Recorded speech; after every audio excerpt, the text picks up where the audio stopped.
Hello friends, welcome back to my channel. তোমরা সবাই কেমন আছো? আশা করছি সবাই ভালো আছো। তো ভালো থেকো, সুস্থ থেকো, আর আমি খুব ভালো আছি। আর এটা হলো অন্ধকার, কেউ স্কিপ করে যেও নাকি অন্ধকার ভেবে। এটাই আমি কি বলো তো, অন্ধকার থেকে উঠেছি, তো তার জন্য তোমাদেরকেও ভিডিও করে দেখাচ্ছি। আর কত সুন্দর পরিবেশ, মানে কি বলো তো, কত শান্তশিষ্ট পরিবেশ। দেখো তো, এখনও ঘুম থেকে কেউ উঠেনি, আমি প্রথমেই উঠে গেছি, কারণ আমাদের বাড়িতে আজকে কাজ বলতে কাজ আছে, তো তার জন্য।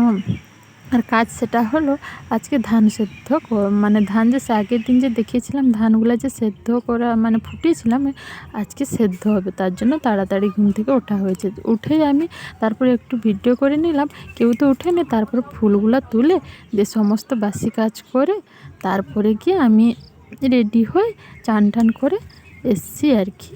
তো দেখো, আর এইদিকে আমার চান করা হয়ে গেছে, সমস্ত কাজও হয়ে গেছে, অনেক সকাল সকাল সে চান করা হয়ে গেছে। তোমরা তো দেখতেই পেয়েছো আমি অনেক মানে অন্ধকার থেকে উঠেছি, তার জন্য আমার সমস্ত কাজ শেষ। তারপরে ঠাকুরের এসে পুজোও শেষ হয়ে গেছে, আমার সমস্ত কাজ শেষ হয়েছে। তারপরে এখন আমি যাব, সেদিকে মা ধান সিদ্ধ করছেন, তো সেখানে একটু গিয়ে লাগালাগি করে দিতে হবে। মা একাই তো পারবেন না, আর আমাকে গিয়ে মানে একটু সাহায্য করে দিতে হবে আর কি। তো চলো যাওয়া যাক সেখানে।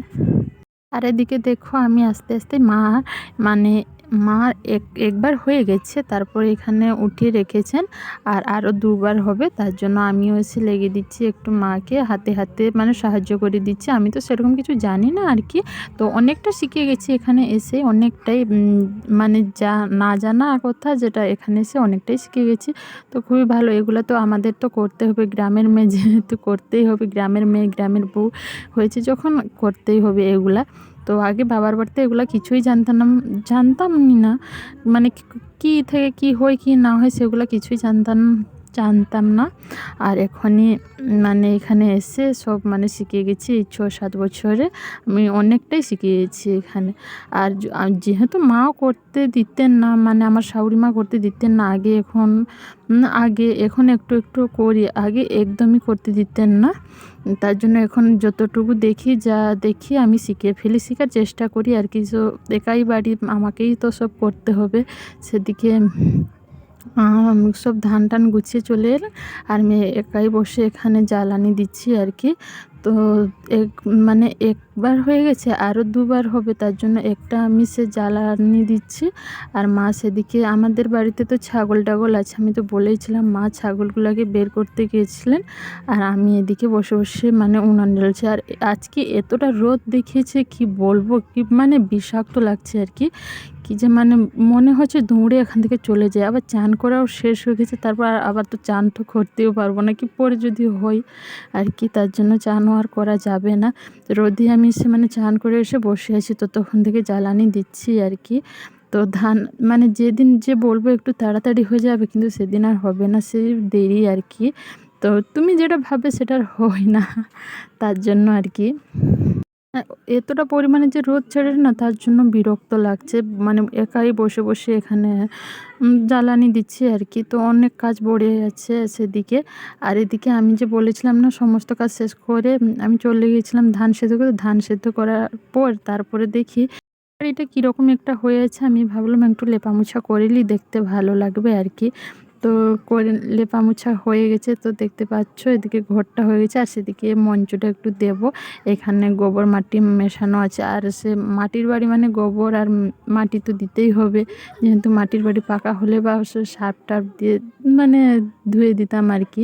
সেরকম তো না, যাদের বাড়িতে আছে আমি মানে আমি যেগুলোতে মানে ভালোবাসি আর কি, মাটি হলেও হবে পাকা হলেও হবে। কী বলো তো, বাড়ি পরিষ্কার পরিচ্ছন্ন রাখলেই সুন্দর লাগে, যে কোনো বাড়ি, পাকার হোক কিংবা মাটির হোক, তাই না? আর এদিকে সেটা মানে কীরকম হয়ে গেছে দেখতে পাচ্ছ, সে যে লেপা মোছা হয়নি, তো মানে হতো আগে হতো, যে বৃষ্টি যে যে পড়লো না, এখানে তো মানে বৃষ্টি তো হবেই হবে আর কি, এরকম একটা ব্যাপার। তার জন্য এটা ভালো করে লেপা মোছা হয়নি, শুধু সে বাড়িগুলাই লেপা মোছা হতো আর কি। আর এখানে এতটা লেপা মোছা হতো না। দিয়ে ভাবলাম আজকে একটু দিয়ে দিই, কারণ সামনে আমাদের এখানে অনুষ্ঠান আছে আর কি। অনুষ্ঠান হোক বা না হোক একটু মানে পরিষ্কার রাখলে ভালো হয় আর কি।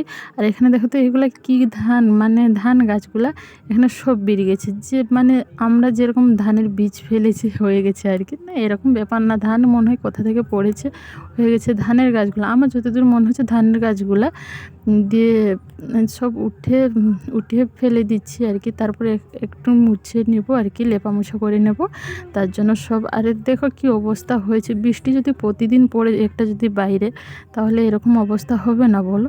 তো দেখো কি অবস্থা, তো সব চারিদিক দিয়ে পুরো ঘিরে গেছে আর কি। আরও আমি আগে উঠিয়ে দিয়েছি, আর এখন তো একটু যাই হোক আছে। তো চলো লেপা মোছা করি, অনেক তো বকর বকর করলাম। আর যে কোনো বাড়ি একটা ভালোই রাখলে ভালো লাগে আর কি, মাটির হোক বা পাকার হোক। আর দেখো কত সুন্দর লাগছে। আরও যদি ভালো করে বেশি করে মাটি দিয়ে লেপতাম তাহলে আরও বেশি করে ভালো লাগতো। আমি একটু মানে মাটি দিয়ে লেপেছি। তো যাই বলো, পাকা হবা মাটি আমি তাতেই খুশি, আমার যেটা আছে আমি এতেই খুশি আর কি। আমার ভীষণ ভালো লাগে। আর একটু কী বলো তো, একটু যদি লেপে মুছে যদি নিয়ে নিই আরও ভালো লাগে। আর এদিকে দেখো আমি মানে ভাবতে ভাবতে কী বলো তো, কী বৃষ্টি প্রচণ্ড পরিমাণে শুরু হয়েছে, মানে আমার দেখেই অবাক। হ্যাঁ, এত কষ্ট করে লেপা মোছা করলাম, তারপরে সে এরকম বৃষ্টি এলো, কি খারাপ নাই লাগছে। তো চলো ফিরে আজকে পর্যন্ত এইটুকুই। তো ভালো থেকো, সুস্থ থেকো, কাল একটা নতুন ব্লগে দেখা হবে।